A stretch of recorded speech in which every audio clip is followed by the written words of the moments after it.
Another audience question. Sir, give us your name, where you're from. Hi, Congressman. Frank Camaro from Londonderry, New Hampshire. Being every state in the United States has authorized at least one veterans hospital, and here in New Hampshire we have one. Are you for keeping it open in the emergency room 24 hours, 7 days a week? Right now we have a plan that's probably going to cut the funding April 1st with emergency room. Will close down after 6. Well, this would sort of be a follow-up on the previous question we had about veterans. Now, I think we should do whatever we can to help veterans, which means that we shouldn't be cutting back, we should be expanding it. Just as I look at air bases and military bases, we close those down in this country, and we build air bases overseas and military bases overseas. A large number. We have over 735 military bases overseas. We close the bases down here. I think what we should be doing is saving that money, bringing our troops home. We have troops in Korea, and we have Japan and Europe for 60 years. We could save not 10 billion, hundreds of billions of dollars. And then we would have enough money where we could afford keeping the hospitals open and having 2 or 3 hospitals wherever we only have one. So they always say it comes up short. They're short money to take care of the veterans, but they're never short money to go and talk about taking on Iran. You know, another war, spread the war. Nobody asks questions about that. But they do neglect the people who paid the price and went over. So I think, I don't know, I'd have to admit I don't know the exact details, but philosophically I would say where there's one hospital, we probably need 2, and they need to be open a maximum amount of time. Frank, thank you very much. Another question from the audience. Ma'am, please tell us your name, where you're from. Hi, Michelle Talbot from Litchfield, New Hampshire. And I'm wondering if you could share your views on our Social Security system and the challenges that affect or face its future. The Social Security system is in bad shape.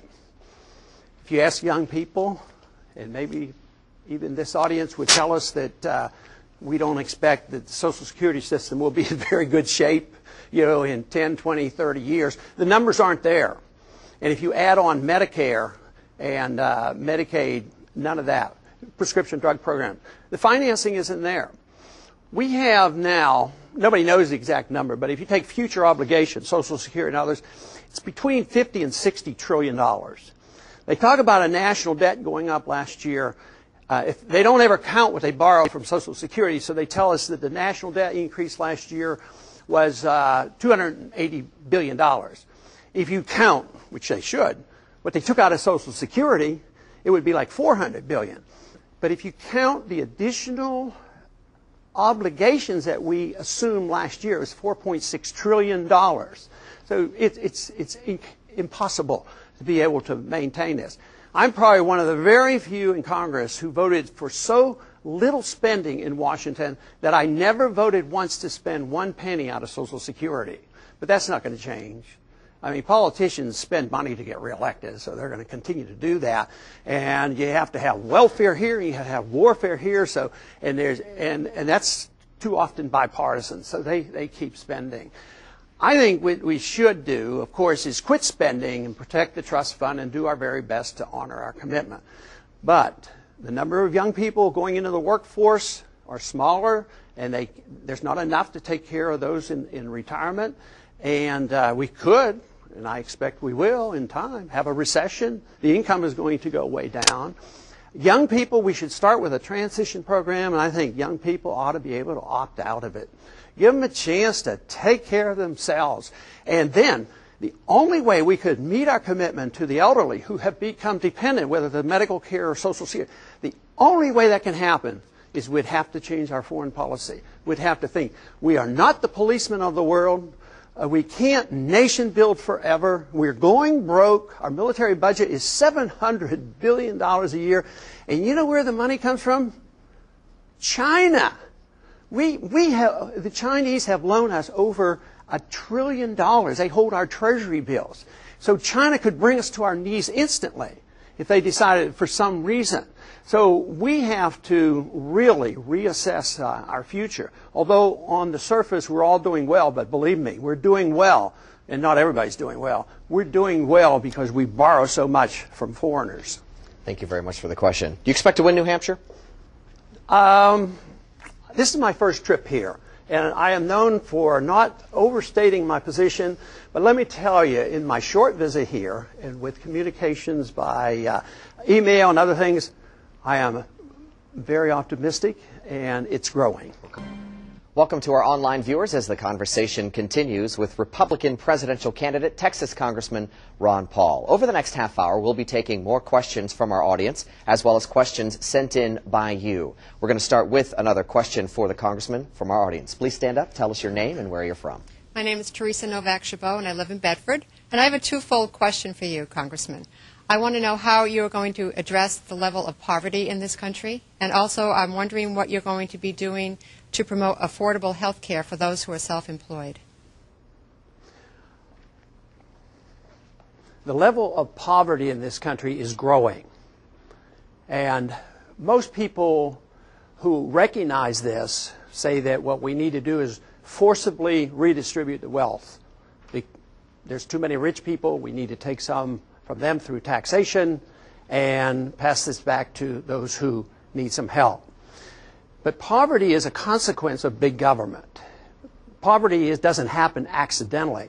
And one of the most important reasons why we have poverty in this country and the wealth gets badly distributed is through a monetary system.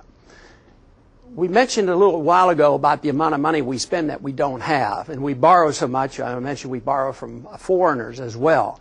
But there's a lot we can't tax and we can't borrow, so we print it. And printing money is not a good idea, and we've been doing that for a long time, especially since 1971, since the Bretton Woods gold standard broke down.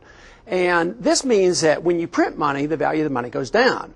But when we print new money, the people who get it first become the richest, because when it gets to the poor people, it doesn't have as much value. So the money goes to the banks and to Wall Street. So last year there was a firm on Wall Street that gave away or had in bonuses $16.5 billion in bonuses. At the same time, the real value of the minimum wage, which was $9.50 in 1971 before the Bretton Woods broke down, is now worth $5.15. So you cannot address the subject of poverty without addressing the subject of money and why it makes some people richer and other people poorer. When inflation gets out of hand, you wipe out the middle class, and we do know about certain histories, whether it's Mexico or Germany, other places. We have that today, and it's insidious. When you have a downturn, who loses a job first? The marginal worker, and he becomes poorer.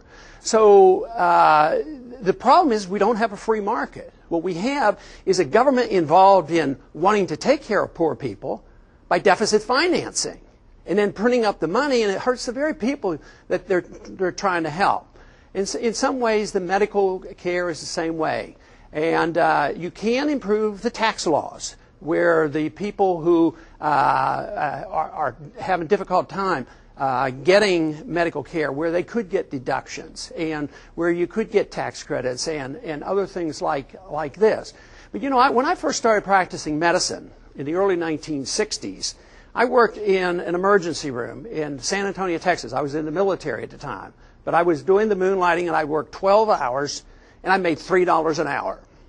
And it wasn't much, but even then $3 bought a lot more than it bought today. But one thing I remember clearly about this, it was run by the church, there was no government program, and nobody was turned away. Today, you come into a hospital, you can't get out of there with less than $10,000 into emergency room. You can't get out of there probably without a $10,000 bill. And everybody has third-party payments, and everybody gets billed the maximum. So it's a real mess, and the quality of care is going down.